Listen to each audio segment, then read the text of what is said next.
I know this has been like a fucked up podcast because I'm trying to talk around a lot of shit, and and yet another one of my fucking friends died, coworkers died, and it's just fucking sucks. It sucks. Ralphie May, the great Ralphie May, unfortunately passed away this weekend, and just legit fucking murderer. That guy just fucking killed. He killed from the first time I saw him. I think it was it the late 90s when he came out? I believe it was the late 90s. He came out, and there was already another comic there, bigger guy, Ron Lester, who also has since fucking passed away, unfortunately, which I didn't even realize. He died last year, so rest in peace to him. And, those big guys had to deal with, like, clubs. They kind of had this thing where they just, they had their big guy comic. And so it was, like, weird. They almost were, like, in competition with each other. And then Ron ended up getting all this acting work, and he just sort of stopped doing stand-up. But Ralphie came in and was a force to be dealt with. And, that just fucking sucks. Remember, he always telling me he was going to teach me how to smoke meat or whatever like that, because he was just going, you don't know how to do it, Bill. He's like, you're from fucking Massachusetts. I'm from Tennessee. I'm going to show you how to do it, blah, blah, blah. And, of course, we both got busy. We never got around to doing it. And I know he's got 2 little kids.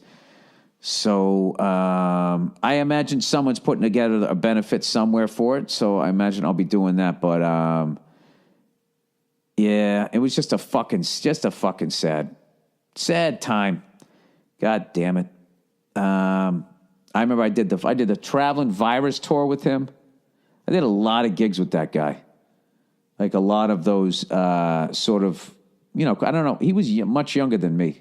Not much. I'm 49. He was 45. We came up roughly. He started younger than I did. That's what it was, because we both kind of started at the same time, I want to say. So he was always as seasoned as I was. So I felt like we were the same age, even though I was older than he was. So as we went up, just a lot of comedy festivals, a lot of tours. The tours always got better. He was the guy, I told you this. Ralphie May was the fucking guy. I remember I did this gig, Chilkoot Charlie's, which is a great gig, but their fucking accommodations was the worst accommodations I ever had. Was up in Alaska, and I showed up, and the bed literally was broken. And it looked like the bed bugs left. Like they couldn't hack it. We're like, fuck this. And I remember the boards were busted, and the mattress was like fucking, it had a giant crease in it and shit. And I was,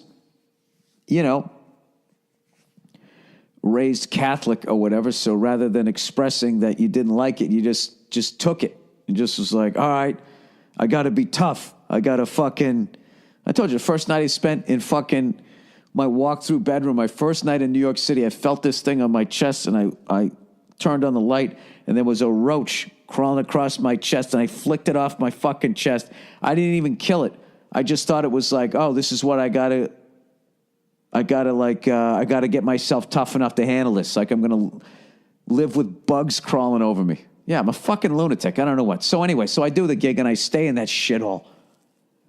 So I end up going down to the Laugh Factory like a week or 10 days later, and I walk in. Ralphie was always hanging out.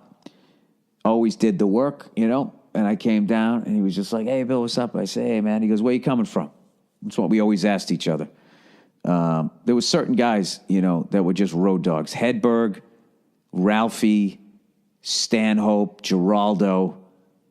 Like, these were the guys. Every time I went to a fucking club, they either were just there or they were going to be there the next week. When I was coming up, we were all kind of closing the same rooms. Like, Hedberg was a little bit ahead of me, as was Stanhope. They were roughly my age. And those were guys that I really looked up to as far as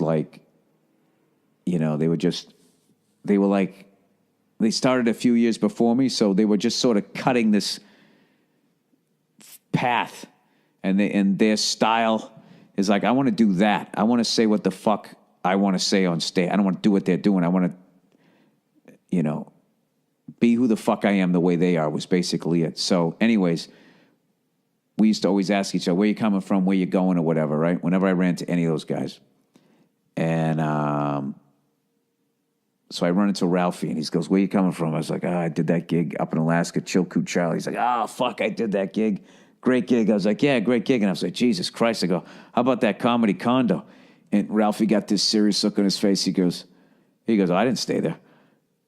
I go, what do you mean? He goes, I took one look at that place. He goes, I'm not staying there. And they got me a hotel room. And I just looked at him and I said, you can do that?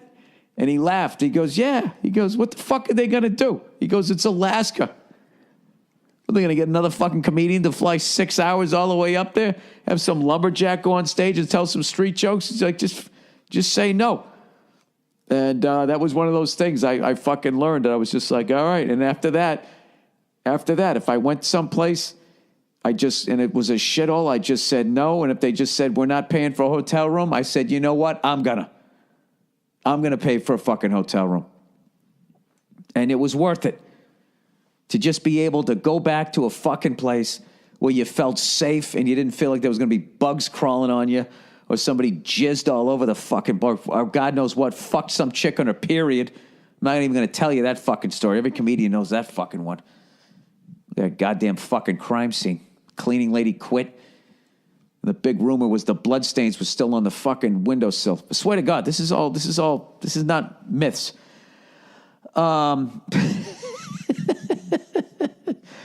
So God damn it, Ralphie. I'm going to miss you, buddy. Fuck.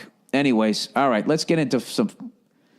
Now that I've talked about another dead friend, let's talk about some advertising here.